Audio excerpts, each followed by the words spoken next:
All right, so it is the middle of December here in Minnesota, and surprisingly we actually don't have that much snow on the ground, and I think you might be able to just see some of the drips coming off of the roof as it melts, because the weather is weird this year.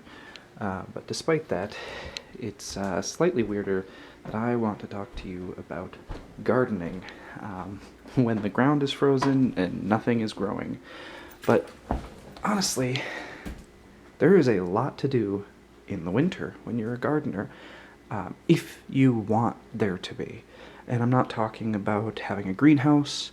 I'm not talking about spending your life with seedlings or hydroponics. I'm talking about learning and reflection and preparation for a growing season, and not as a job, not as a stressful thing. This is because you want to.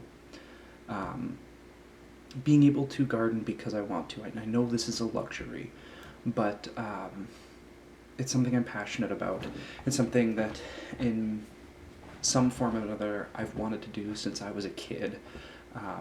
And I'm on a path to finding what I call, or what I hope to call, the Milledge method.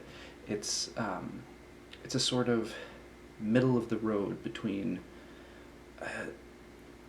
a permaculture orchard oasis and just a pretty easy to take care of garden. The name Milledge comes from my name. I am Harvey Milledge Haynes, and yeah, I'm a new gardener. I've gardened since I was a kid at the direction of much older, much more talented people. I did not pay enough attention, did not learn enough, but what I did kind of maintain was a fascination with old plants. And certain things that I read or saw when I was a kid got me interested in concepts of front yard gardening and fruit trees and things like that. And now that we are in our first house and we have a small but definitely large enough space, I can plant things. And that's exactly what I'm going to do. And going to take you along for the adventure as I learn and sort of carve out my way of doing things. And part of the way of figuring out what I need to do and what I want to do is to read about what other people do. And that started sort of with this book, The Edible Landscape by Emily Tepe. Now, you can kind of see, despite the fact that my windows are messy and the light is funky, that we have a fence going around our property in the back.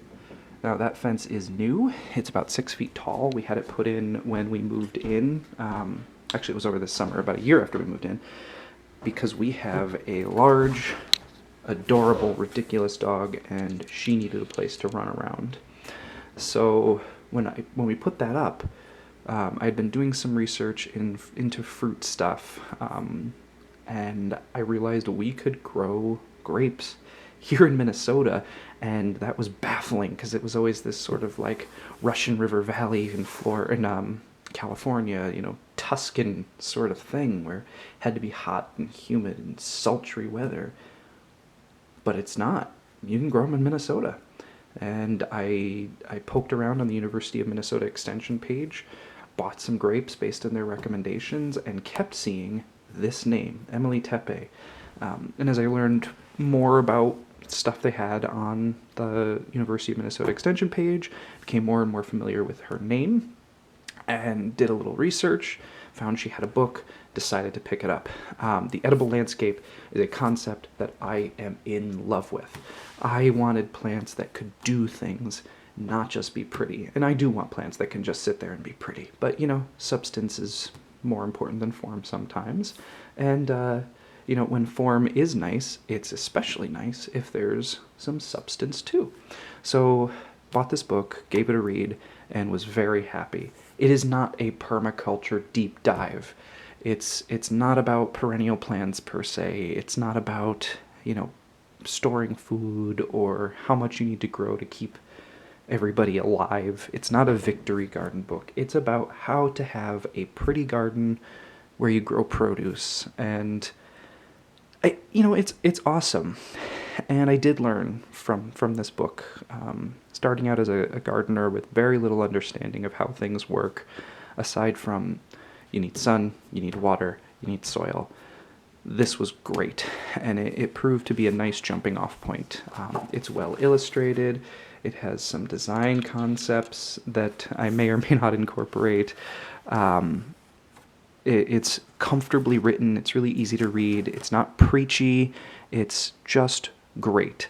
And despite the fact that it's not some permaculture Bible, and that it doesn't lay out, a railroad track for me to chug along on to do exactly what I'm looking for. I'm so happy I got it. And part of my excitement is that it really helped me make the push to finally start figuring out how I want our yard to be. And that ended up leading me to a number of things. Let's see if this crappy laptop will do what it's supposed to. There we go. Including starting to do this. Now, this is my... Let's see if it focuses. This is my many-paged spreadsheet where I keep track of all of the plants that I want to grow. Everything from my apple trees that we ordered to be delivered next spring to, vegetables that I want to grow. I obviously need to work on sort of homogenizing the formatting. But this has been really nice for keeping track of everything that I want to do, and everything that I want to learn. I particularly love having this list of books that I want to learn from. Recommendations I've gotten from gardeners online, recommendations I've gotten from books I've read, things I've happened to see as Amazon suggests things from its all-powerful artificial intelligence nonsense. So we've got about 30-something books on the list. I keep track of what I've ordered and what I've read, so we have a few on the way, a whole stack in the house, and many more. My goal is to read everything that's on this list at the moment in the next year or so, and just hopefully I can retain enough of the information to be an effective gardener. I'm not normally a spreadsheet type person. My girlfriend very much is, but I found it extremely helpful. Some of the other things that you can do in the winter are order plants, and this is some of the most fun because it's full of so much hope and promise, and there are no leaves chewed on, there are no ungerminated seeds, there are no pests. All it is the rich dream of a delicious tomato and a pretty flower. So my favorite catalog is the Fedco catalog. It's got the old-timey Sears kind of feel. They have an incredible selection of plants, both in the catalog and online. I've ordered some plum trees and a pear tree from them. My asparagus is coming from them. All sorts of stuff. My apples are coming from elsewhere since I had some plants some varieties I wanted to get that they didn't carry with the rootstock I wanted, but regardless, a great company that came highly recommended from one of the holistic orcharding authors that I love, Michael Phillips, whose books I am in the process of...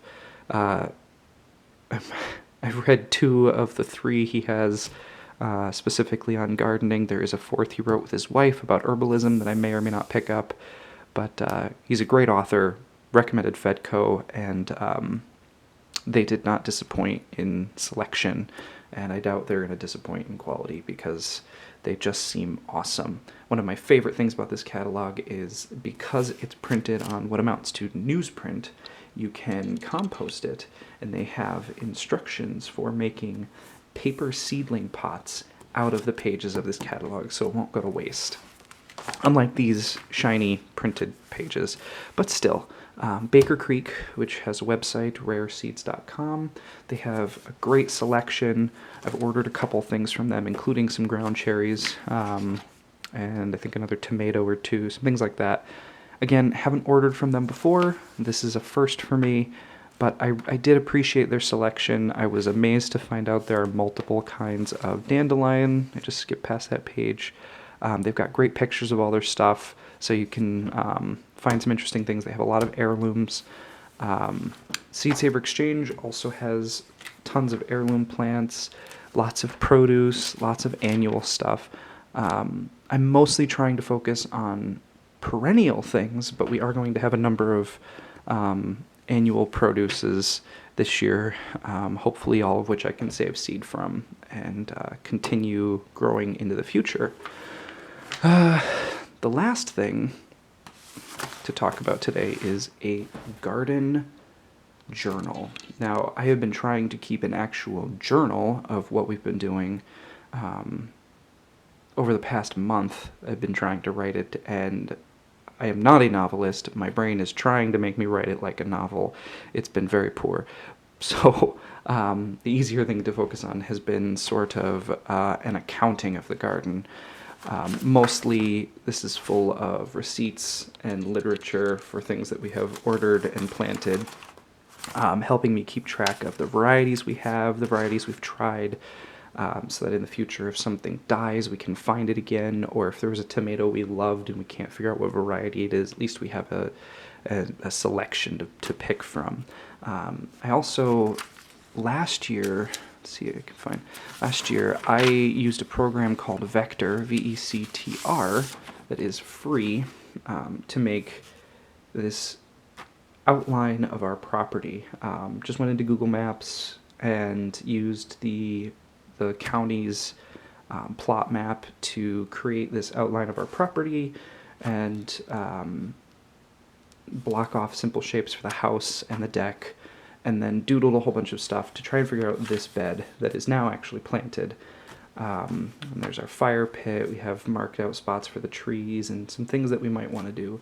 And I'm hanging on to this and all of the other doodles that I do into the future because I think it'll be nice to see how plans evolved. So this is the most recent drawing. I'm sure you love my coloring. It is amazing, right? So even this is out of date. This was made when we only had 3 apple trees planned for the back. Now we're going to do 4 and a redbud tree right over here. But still, it helps me keep track of ideas and the particular placement of things, how our garden is progressing, where things have to go, where things can go, things like that. So it's something I highly recommend. It's made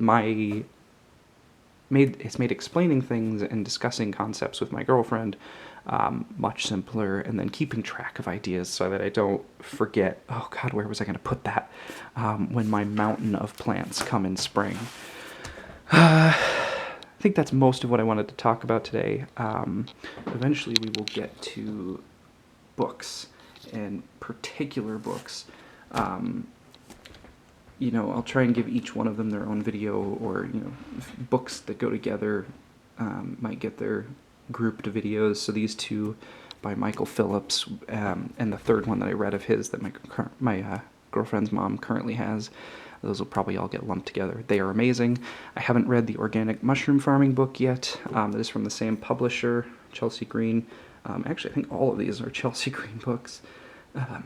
But this appears to be something that will be quite helpful. I'm focusing a lot on mycorrhizal growth in the soil. We're going to grow some mushrooms, so I figured I'd give it a shot. Gaia's Garden, I was very disappointed in. I'll just say not as advertised, not as hoped, and talk about it in the future. But until then, I appreciate you guys listening to me ramble on, staring at my messy house, and I look forward to sharing my progress with you.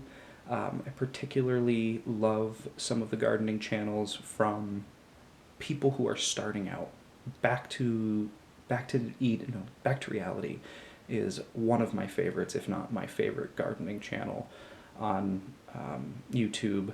They do an amazing job of showing all of the things that they learn, and the bumps and bruises that happen along the way, the mistakes, the humanity of it, the it's not perfect. You don't get to do everything you want in a year.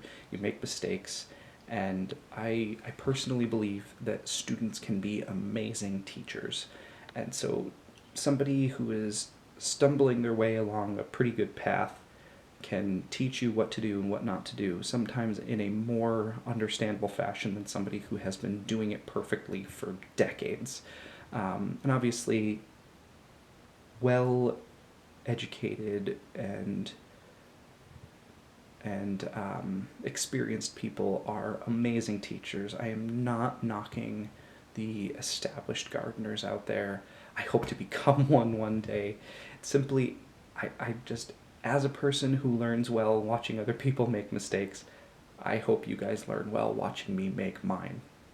And yeah, I guess I will see you again soon, perhaps. But until then, try to stay warm if you're in the cold. If you are in the warmth, send it my way. And have a good one.